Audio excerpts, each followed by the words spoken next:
Hello everyone. So today we would be starting chapter number 9, that is reproduction in animals. Under this chapter we would be discussing types of reproduction in human beings, viviparous and oviparous organisms, and then gender issues and myths. Okay. So what is evaporation? So the process by which living organisms they produce their young ones of their own kind, so that is termed as reproduction. Okay, so there are two type of reproduction. It's asexual and sexual. Okay, so asexual reproduction is that type of reproduction, and it is the simplest form of reproduction in which new offspring is formed from the cells of the single organisms. Suppose here we have two examples. One is binary fission and other one is budding. So you see the parent cell amoeba.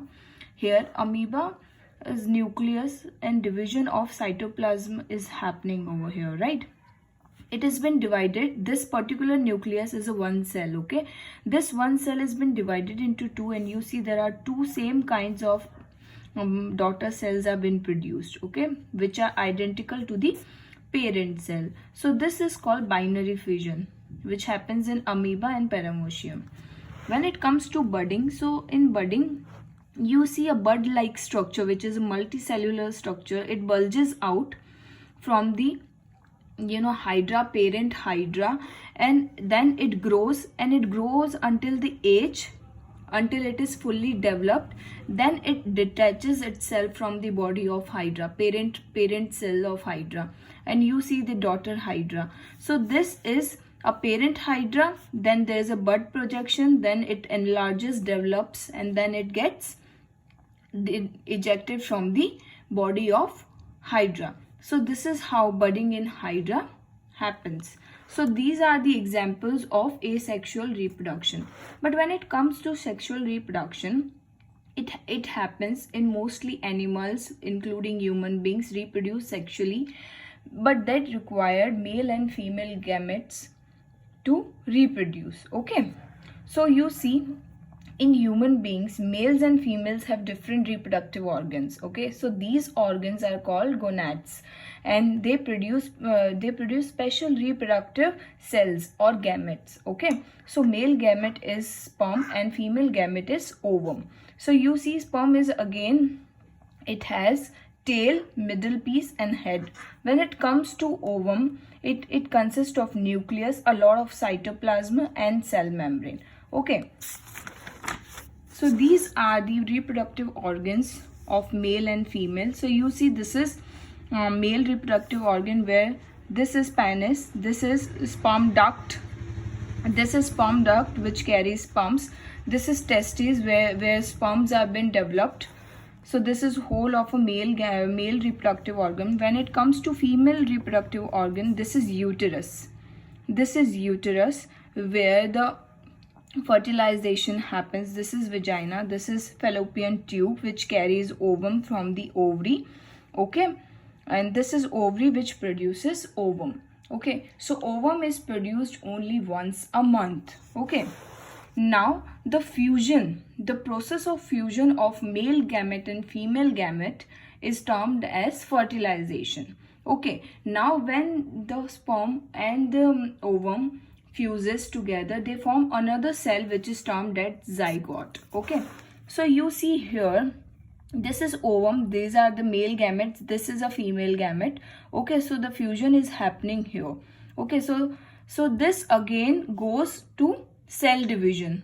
Okay, so you see 2 cell division, then you see 4 cell division, then 8 cell division, and it goes on. So then it forms a fluid ball, fluid filled ball, that is known as blastocyte. Okay, and then this zygote gets attached to the uterine line. Okay, and it forms a zygote. Then again this zygote is developed. Then when the zygote grows and divides repeatedly to develop into embryo. Okay, now the process in which the zygote itself attaches to the uterine wall is termed as implantation. Okay, So see, there are two type of fertilization: internal fertilization and external fertilization. Okay, so internal fertilization are those which happens inside the body, like this fertilization is happening inside the body.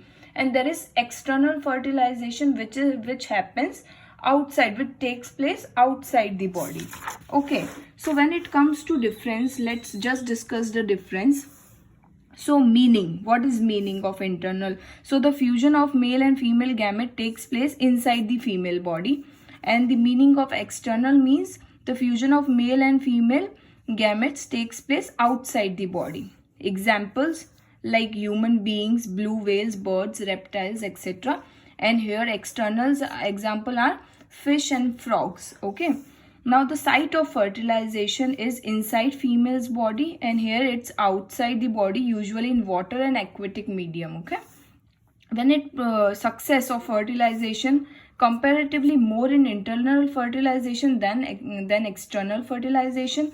Number of gametes required in internal fertilization is comparatively less, and when it comes to external, it requires comparatively more gametes to get the fertilization successfully done. Okay, now see, this is what the advantages and the disadvantages are. So advantage of internal fertilization is number of gametes are required is very less. Okay, safety of fetus, right? But when it comes to disadvantage of internal fertilization is that transmission of disease can happen easily. Like suppose a mother's body or female's body is suffering from a disease, it could be passed to the fetus easily, very easily, right? So after that we would be just discussing the determination of sex of baby. So you see there are 23 pairs of chromosomes in a human body. Okay, now what are chromosomes? These are the thread-like structures. Okay, these are the thread-like structures, and all human beings have 23 pairs of chromosomes in the nuclei of their cells. Okay, out of these, the 23rd out of 23 pairs, the 23rd pair of chromosome is termed as sex chromosomes. So there are two type of sex chromosomes. One is X chromosome, other one is Y chromosome. Okay, so when it comes to father body, there are these X and Y chromosome, X and Y 23rd pair of chromosome. Okay, but when it comes to a female body, it has XX chromosomes, right? So when this X chromosome, it gets fuses with the X of mother, so here is a the result would be a baby girl. But when it comes to Y chromosome fuses with the X chromosome of female body, it results in boy. Okay, baby boy. So this is what it happens if a sperm is carrying X chromosome, fertilizes with the egg, then the chromosome in the zygote formed will be 44, that is 22 plus 22, 44 plus XX. That means the fetus will be a girl since the sex chromosomes are XX. Okay, but if the sperm is carrying Y chromosome and it fertilizes with the X, okay, so the zygote would be 44 plus X and Y. So the fetus will be a boy since the sex chromosome is X and Y. Okay, so this is what happens. So till 8 weeks, okay, from you see here, after fertilization the zygote start moving from the oviduct. Okay, so during 8 weeks of the fertilization, during first 8 weeks of fertilization, the baby is called embryo. Okay, from 8 weeks after the fertilization till birth, the baby developing is called fetus. Okay, the baby starts growing inside the mother's womb, that is uterus, for about 40 weeks, and that period is termed as gestation period. Okay, see, gestation period would be different in different mammals. Okay, it would be different for elephant. When it comes to elephant, it takes 22 months to deliver a baby. Okay, when fetus is fully developed, the mother gives birth to a baby, and the birth of baby is called parturition. Okay, so this is how. So see, care after birth, a newborn baby is very delicate and is unable to nourish itself. So mother milk,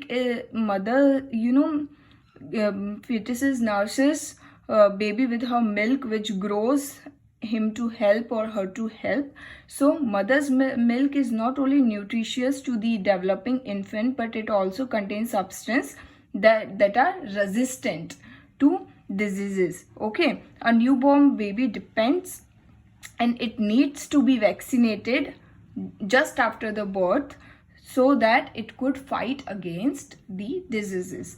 Okay, now when it comes to viviparous and oviparous organisms, so viviparous organisms are those which gives birth to babies, like elephant, like humans, like horses, like human beings, elephant, deer. When it comes to animals like which lay eggs and reproduce, so they have been termed as oviparous animals, such as birds, snakes, frogs. Okay, so they have been termed as oviparous animals. So here is the example, like metamorphosis. Okay, so what is metamorphosis?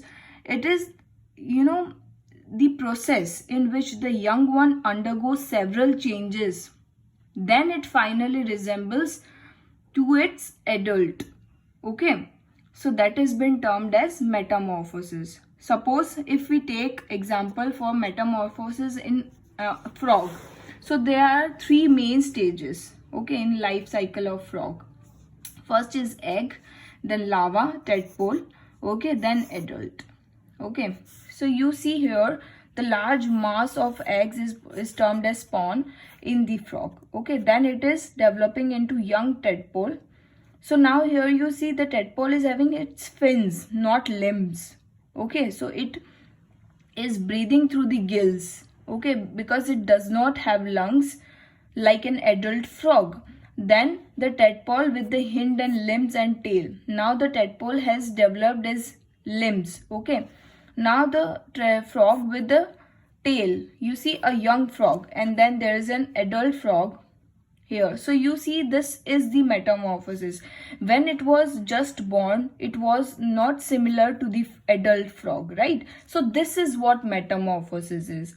When the process in which young one undergoes several changes to finally resemble its adult is termed as metamorphosis. So same like when we talk about an butterfly. So butterfly has 4 stages, that is egg, larva, pupa, and then adult. Okay, so you see there are eggs laid under a leaf. Okay, then it goes to, and it's the caterpillar stage, then it's pupa, and then it's the adult butterfly. Okay, so these are the stages of metamorphosis in butterfly. So lastly, we would be just talking about the gender issues and myths. So in certain parts of India, women are still considered as burdens to the family. Okay, mothers, they are held responsible for delivering a female child and harassed for the same reason. When it comes to further, the female child is deprived on nutritious diet, education, and even recreation, right? So this is what the women or the female child faces in India, in certain parts of India still. So it is just the myth that the gender of the child is determined by females, but no, the gender of the child has been determined by father's chromosome. Okay, so this is what the myth which certain parts of India still believes. So yes, the problems of adolescent pregnancy is that few of the women, or about 16 million children, are born in the age of 15 to 19, when women just is at its 15 to 18 years, right? So till that, girls are not physically and mentally prepared for the motherhood at such an early age. Therefore, the adolescent pregnancy is dangerous to both mother and the child. The greater the risk of having medical complications and health problems as well. Okay, so early marriage and motherhood also, leads to restriction of education and career opportunities for girls. So these are the problems which the adolescent pregnancy or adult, or you would say adolescent girl, when it is just at its adolescence period, it faces. So this is what happens. Thank you so much. So we would be discussing it more in the class. Thank you so much.